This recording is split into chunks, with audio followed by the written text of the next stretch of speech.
Hello பீபர்ஸ், welcome to filmi craft. நான் உங்கள் அருண். இந்த எபிசோடில் தமிழில் first found footage horror thriller படமாக இப்போ தியேட்டர்ஸில் வெளியாகிருக்கிற மர்மர் படம் எப்படி இருக்குது அப்படின்னு தான் இங்கே நம்ம பார்க்க போகிறோம். இந்த படத்தில் காத்தூர் அப்படின்னு சொல்லி ஒரு கிராமம், அங்கே இருக்கக்கூடிய ஒரு அடர்ந்த காடு, அந்த காட்டுக்குள்ளே மங்கை அப்படின்னு சொல்லி ஒரு சூனியக்காரி இருக்கா. அதே நேரத்தில் சப்த கன்னிகள் அங்கே இருக்கிறாங்க. இதனாலேயே அந்த காட்டுக்கு உள்ளே போனவங்க யாருமே உயிரோட திருப்பி வெளியே வந்ததே கிடையாது அப்படின்னு சொல்லி ரொம்ப நாளாக அந்த ஊருக்குள்ளே ஒரு பேச்சு போய்கிட்டு இருக்கு.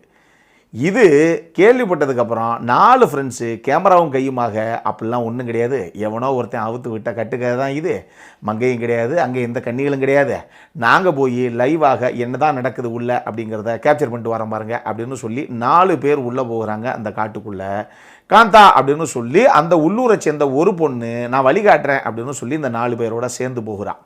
இந்த 5 பேரும் சேர்ந்து அந்த காட்டுக்குள்ளே போகிறாங்க கேமராவும் கையுமா. இப்போ உள்ளே போன இவங்களுக்கு என்னாச்சு இதுக்கப்புறம் அப்படிங்கிறது தான் இந்த படத்துடைய மொத்த கதையை. இந்த படத்தை பொறுத்தளவுக்கு இது ஃபவுண்ட் ஃபுட்டேஜ் ஹாரர் த்ரில்லர் படம். அதுலேயும் தமிழில் first found footage horror thriller படம் அப்படின்னு சொல்லி தான் இந்த படத்தை இவங்க ப்ரொமோட்டே பண்ணியிருக்காங்க.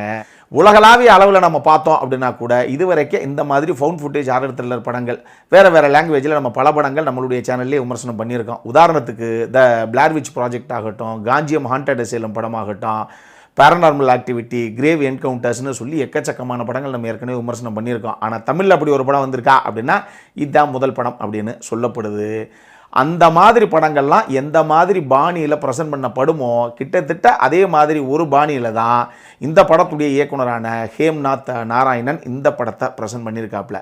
பொதுவாகவே இந்த ஃபவுண்ட் ஃபுட்டேஜ் அப்படிங்கிற அந்த ஜானருக்கு நீங்கள் போயிட்டீங்க அப்படின்னாலே அது ஒரு மினிமலிஸ்டிக் ஃபிலிமாகத்தான் இருக்கும். ஒரு 4-5 பேர் தான் இருப்பாங்க. ஏதாவது ஒரு ஹாஸ்பிட்டலு இல்லை ஒரு காடு, அங்கே ஏதோ அமானுஷ்ய விஷயங்கள்லாம் இருக்குது அப்படின்னு ஏற்கனவே ஊருக்குள்ளே உருட்டிக்கிட்டு இருக்காங்க. அதெல்லாம் கிடையாது. நம்ம போய் நம்மளுடைய யூடியூப் சேனலுக்கு வியூஸை அங்கே போய் வீடியோ எடுத்து போட்டு உண்மையாகவே பேய் இருக்குதா இல்லையா அப்படிங்கிறத நாங்கள் கொண்டு வரோம் பாருங்கள் வெளியே அப்படின்னு சொல்லி கேமராவை தூக்கிட்டு ஒரு 4-5 பேர் களத்தில் இறங்குவாங்க. அதே பாணியில் இன்னொரு படம் தான் இது.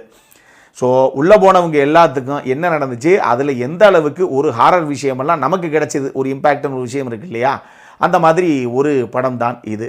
இந்த படத்துலையும் நான் சொன்ன மாதிரி இதுவும் ஒரு மினிமலிஸ்டிக் ஃபிலிம் தான். மொத்தமே ஒரு 5 கதாபாத்திரங்கள் தான் உள்ள.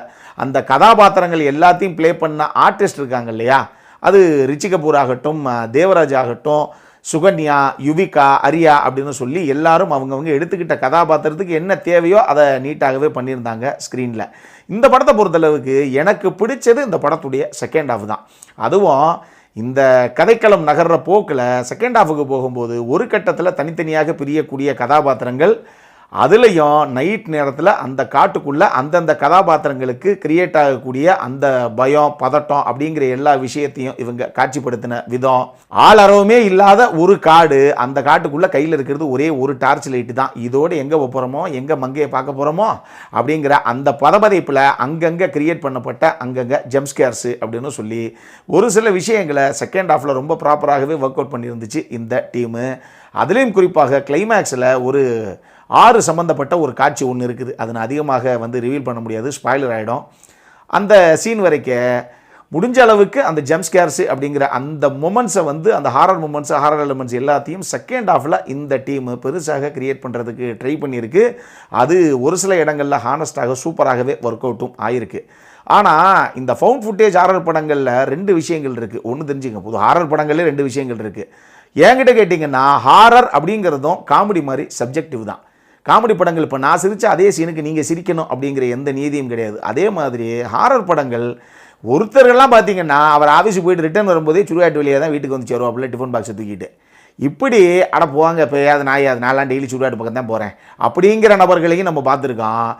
அந்த ஜன்னல் ஒரு மாதிரி ஆடுதுங்க அப்படிங்கிற ஆளுகளும் இருக்கத்தான் செய்கிறாங்க, ரைட்டா? அதனால் ஒரு ஹாரர் படம் அப்படிங்கிறது எல்லாத்துக்கும் ஒரே மாதிரி ஒர்க் அவுட் ஆகிடும் அப்படின்னு நம்ம சொல்ல முடியாது. நமக்கு இந்த படத்துடைய செகண்ட் ஹாஃப் நல்லா ஒர்க் அவுட் ஆச்சு when compared to the first half.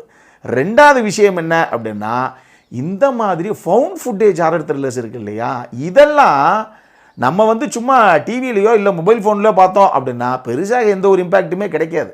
இதெல்லாம் தியேட்டர்ஸில் அந்த மாதிரி பெரிய ஸ்க்ரீனில் நம்ம பார்க்கும்போது தான் அங்கே உள்ளே இருக்கக்கூடிய அந்த மொமெண்ட்ஸையும் அந்த ஜம்ப்ஸ்கேர்ஸையும் நம்மளால் பெருசாக என்ஜாய் பண்ண முடியும். ஸோ அதையும் நீங்கள் மைண்டில் வச்சுக்கோங்க.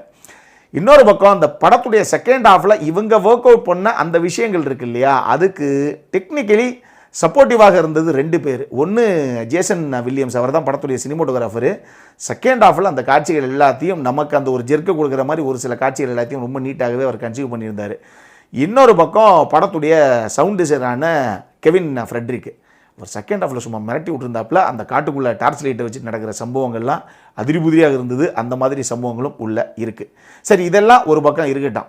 இந்த படத்தை பொறுத்தளவுக்கு செகண்ட் ஹாஃபில் இவ்வளோ விஷயங்களையும் ஒர்க் அவுட் பண்ண இந்த டீமை ஃபர்ஸ்ட் ஹாஃபை பார்க்கும்போது கதைக்களத்தையும் கதாபாத்திரத்தையும் எஸ்டாப்ளிஷ் பண்ணுறதுக்கே நிறைய டைம் எடுத்துக்கிச்சோ. ஏங்க, செகண்ட் ஹாஃபில் இருக்க மாதிரி ஒரு சில அந்த மூமெண்ட்ஸாக ஃபர்ஸ்ட் ஹாஃப்லேயே ஒரு 3-4 வச்சுருந்தாங்க அப்படின்னா ஓவராலாகவே இன்னும் ஒரு மிரட்டலாக அந்த படம் இருந்திருக்கும்ல அப்படிங்கிற மாதிரி தான் எனக்கு ஒரு ஃபீல் வந்தது. ஸோ ஃபர்ஸ்ட் ஹாஃபில் இன்னும் பெட்டராக இந்த மாதிரி ஹாரர் எலிமெண்ட்ஸையோ இல்லை அந்த ஜம்ப்ஸ்கேர்ஸையோ இவங்க டெஃபினட்டாக கிரியேட் பண்ணியிருக்கலாம். இன்ட்ரோ பிளாக்ல போய் ஒரு விஷயம் பண்ணியிருக்காங்க. பட் அதுக்கு முன்னாடியே படம் ஆரம்பித்த ஒரு 1/2 மணி நேரத்துக்கு பொதுவாகவே இந்த மாதிரி ஃபவுண்ட் ஃபுட்டேஜ் படங்கள் எல்லாம் முதல்ல ஒரு 3/4 மணி நேரம் பேசிக்கிட்டு சும்மா தான் சுற்றிட்டு திரிவாங்க எங்கே போனாலும். ஆனால் அந்த முன்னாடி ஒரு 1/2 மணி நேரம் கழித்து திருப்பி ஒரு 1/2 மணி நேரத்துக்கு ஏதாவது இன்னும் கொஞ்சம் வந்து ஜம்ப்ஸ்கேர்ஸாக ஒர்க் அவுட் பண்ணியிருக்கலாமோ இவங்க, ஃபர்ஸ்ட் ஹாஃப்மே இன்னும் இம்ப்ரெசிவாக இருந்திருக்குமோ அப்படிங்கிற மாதிரி ஒரு ஃபீல் எனக்கு. இந்த படம் நான் ப்ரெஷ் ஷோவில் தான் பார்த்தேன். ப்ரெஷ் ஷோவில் நம்ம ப்ரெஸ் பீப்புள் எல்லாம் உட்காந்துருக்கும் போதே திடீர்னு படத்துடைய இயக்குனர் வந்து படம் இப்போ தான் போட போகிறாங்க. அவர் முன்னாடி வந்து முதல்ல ஒரு 1/2 மணி நேரத்தில் உங்களுக்கு ஏதாவது கொஞ்சம் தலை சுற்றல், மயக்கம் இல்லை வாந்தி இந்த மாதிரி ஏதாவது விஷயம் வரலாங்க. அதனால் அப்படி ஏதாவது லைட்டாக கொஞ்சம் தலை சுற்றுற மாதிரி இருந்துச்சுன்னா வெளியே கூட போயிட்டு லைட்டாக ஆஸ்வாசப்பட்டு காற்று வாங்கிட்டு அதுக்கப்புறம் கூட வாங்க அப்படின்னு முதல்ல ஒரு ஜெர்க்கை கொடுத்து விட்டாப்புல அவர். அப்படி என்னவா இருக்கும் முதல் 30 நிமிஷத்தில் அப்படிங்கிற ஒரு எதிர்பார்ப்பு படம் பார்க்குற எல்லாத்துக்குமே இருந்தது ப்ரெஷ் ஷோவில் பார்க்கும்போதே. அது எதுக்காக சொன்னார் அப்படின்னு அந்த 30-40 நிமிஷத்தை கடந்ததுக்கப்புறம் தான் எனக்கு தெரியும். கேமராவை நிறைய ஷேக்கி மூமெண்ட்ஸாக நிறைய ஷார்ட்ஸ் அவங்க கன்சீவ் பண்ணியிருக்காங்க படத்துடைய ஃபஸ்ட் ஹாஃபில். கொஞ்சம் ஓவராக தான் போயிட்டாங்களோ, இவ்வளோ தூரம் ஓவர் டூ பண்ணியிருக்க தேவையில்லையோ அப்படிங்கிற ஒரு ஃபீல் ஒன்று வந்தது. ஏன்னா நிறைய ஷேக்கி மூமெண்ட்ஸாக இருக்குது. அதுவும் பெரிய ஸ்க்ரீனில் பார்க்கும்போது நிச்சயமாக நமக்கு ஒரு மாதிரி ஒரு ஃபீல் வரத்தான் செய்யுது. இந்த ஃபீல் உங்களுக்கும் வரலாம், நான் சொல்லிட்டேன். மொத்தமாக இந்த படம் எப்படி இருக்குது அப்படின்னு கேட்டிங்கன்னா டெக்னிக்கலி ஒரு சவுண்டான படம் தான் இது. பட் செகண்ட் ஹாஃபில் இவங்க எந்த அளவுக்கு பல விஷயங்களை ஒர்க் அவுட் பண்ணியிருந்தாங்களோ அதில் ஒரு சில விஷயங்களை ஃபஸ்ட் ஹாஃப்லேயுமே இவங்க இன்னும் ஒர்க் அவுட் பண்ணியிருந்தாங்க அப்படின்னா இன்னும் பெட்டரான, இன்னுமே ஒரு மிரட்டலான படமாக இது வந்திருக்குமோ அப்படிங்கிற மாதிரி தான் எனக்கு ஒரு ஃபீலு. அடல்கானண்டை பொறுத்தளவுக்கு இது ஒரு A சர்டிஃபைடு படம் மக்களே, அதை மைண்டில் வச்சுக்கோங்க. ஒரு சில காட்சி அமைப்புகளும் உள்ளே இருக்குது. இந்த படம் இப்போ தியேட்டர்ஸில் வெளியாகிருக்கு, பார்க்கணும் அப்படிங்கிறவங்க பாருங்கள். இதே மாதிரி இன்னொரு வீடியோவோட அடுத்த முறை உங்களை சந்திக்கிற வரைக்கும் இட்ஸ் அருண் சைனிங் ஆஃப்.